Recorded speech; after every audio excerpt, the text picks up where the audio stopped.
In today's video, we will talk about my experience with COVID and how I recovered, because living in New York City, I got it too. Welcome back to my channel.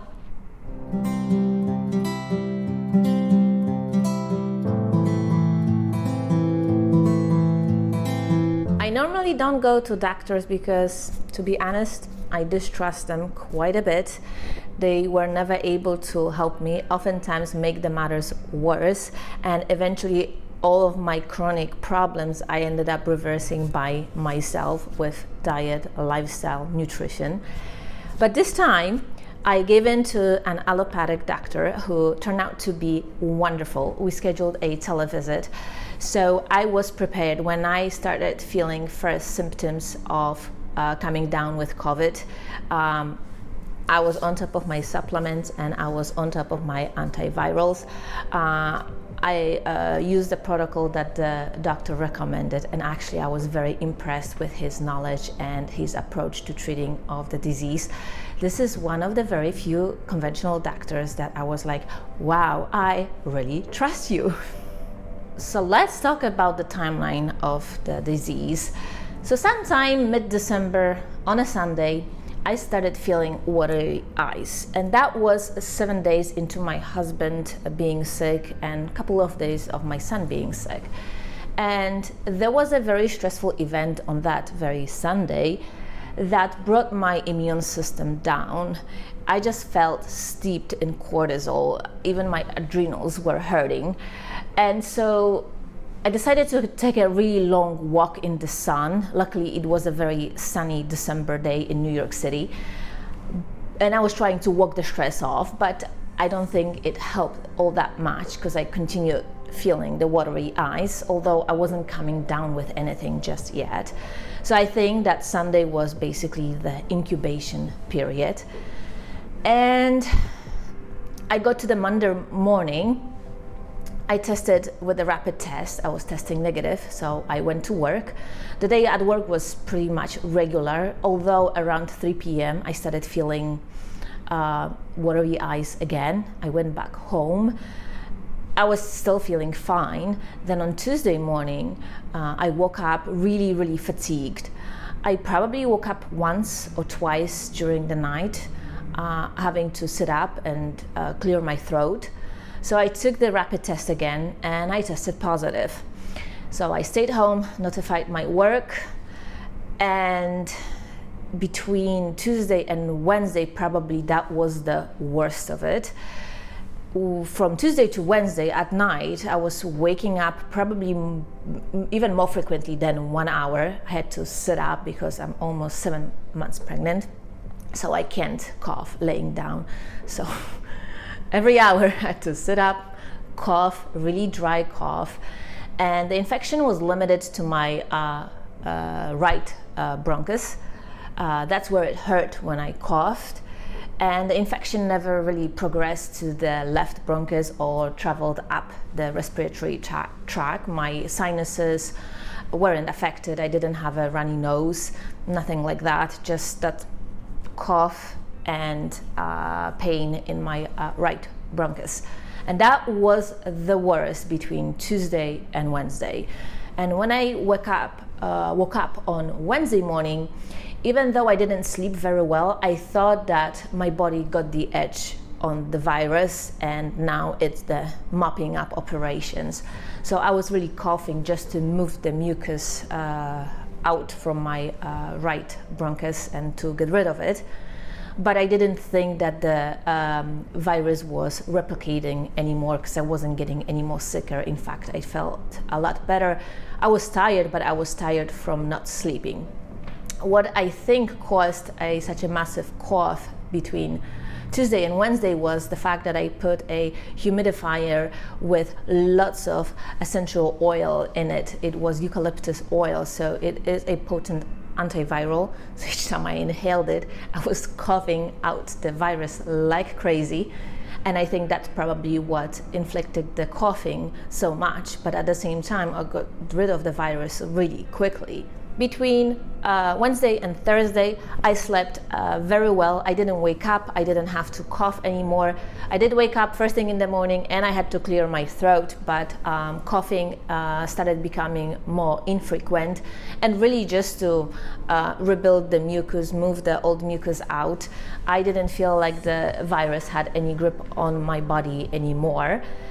And Friday, I literally jumped out of bed, declared COVID over, and went to exercise.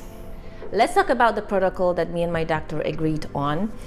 Now, it's important to remember that I am almost 7 months pregnant, so everything that was recommended to me and what I agreed to incorporated the fact that I'm carrying a baby. And so I was taking already vitamin D3. So my protocol was about 30,000 of international units of vitamin D3, which normally I would take just for 3 days if it was any other viral infection, but being it COVID, I just continued for the 5 days.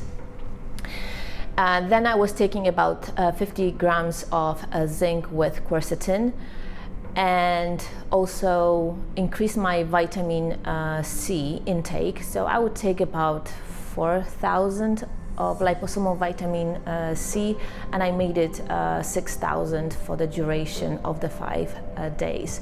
Now, I was on the protocol with vitamin C, zinc, and vitamin D3 for the purposes of having healthy pregnancy. Vitamin D3, especially if you have high levels, and mine were, before I got COVID, at 70 nanograms, are one of the best strategies to prevent preeclampsia and have an easy birth and to avoid stretch marks. So that's where my baseline was. And I was taking lots of vitamin D3 for longer than usual, simply because I understand that if you have an active either viral or bacterial infection, vitamin D3 can be really quickly depleted. Like within 3 or 4 days, you can go from 70 to like 25 nanograms in your blood. So I continued for the full 5 days with 30,000 international units of vitamin D3, just to make sure that nothing is spared from my baby. In addition to the supplements, I also took 2 antivirals. One of them is nature's supreme antiviral known as chaga, revered in all traditional medicines around the world. I've taken it in the past. It is one of the most studied medicinal mushrooms, and it is a mystery how it works, but it modulates immune system, preventing from cytokine storm. And I was really interested in those properties because I had a history of autoimmunity, and I was using it to lower the immune response when I was dealing with rheumatoid arthritis.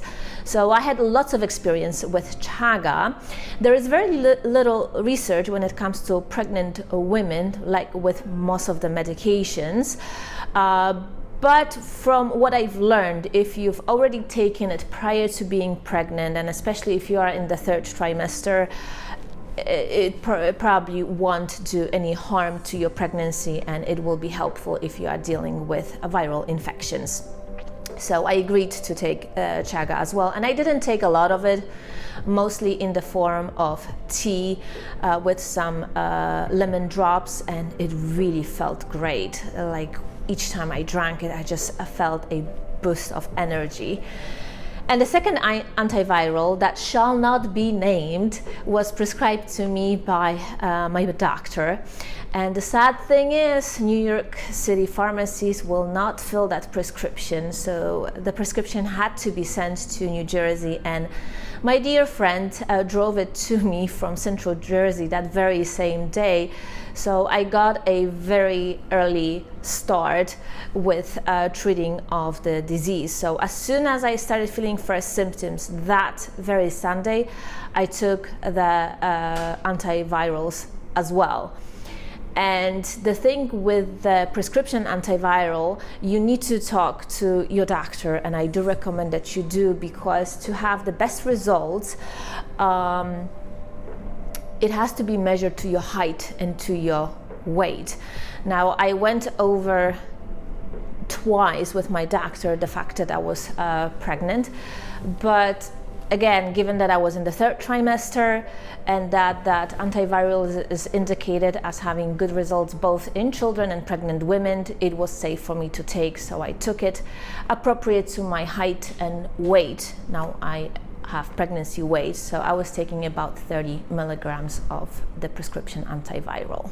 If I were to draw conclusions, what made it so easy for me was that my baseline health was probably as close to perfect as it can get in pregnancy.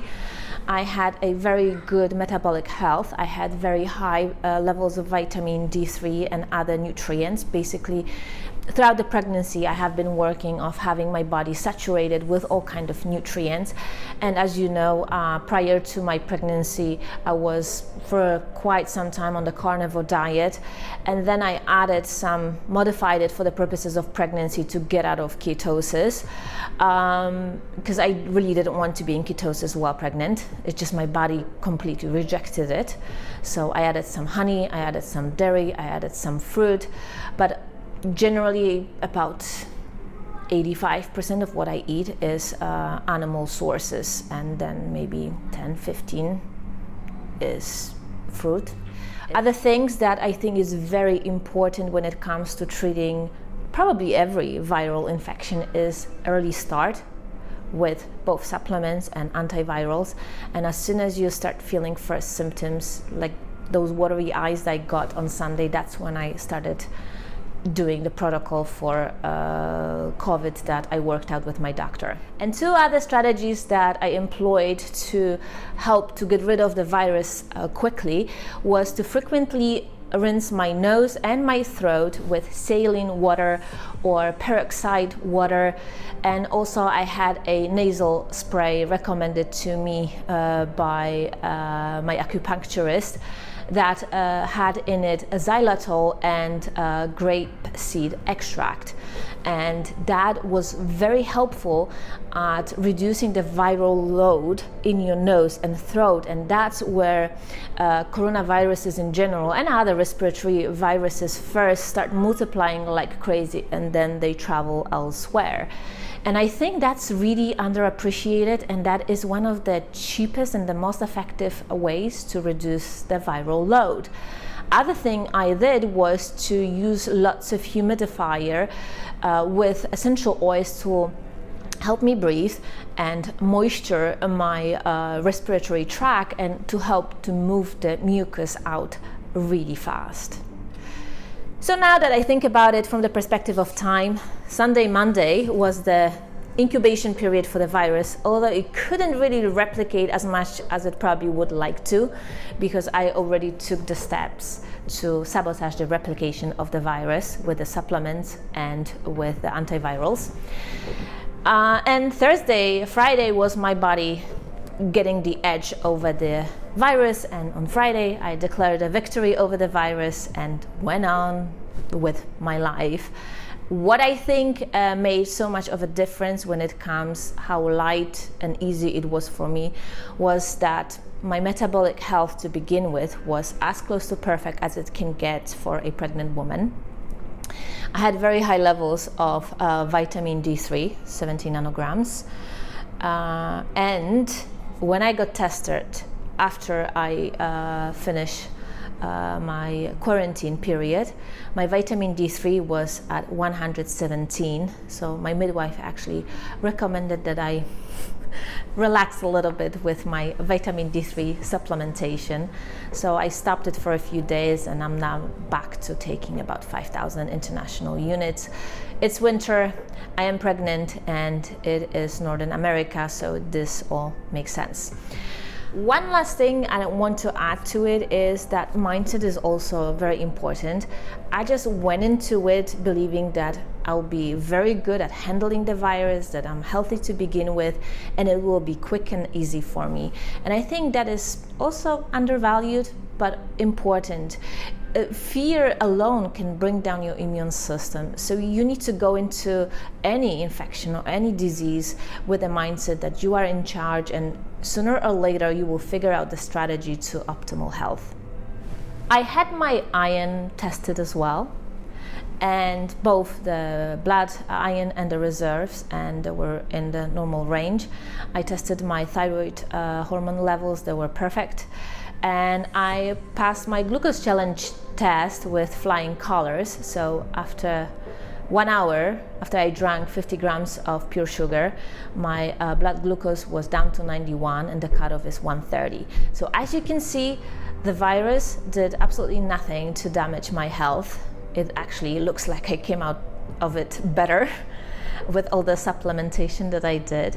So if you know of somebody that is really scared of getting sick, send them this video. It may be really helpful, both from the mental and a practical perspective.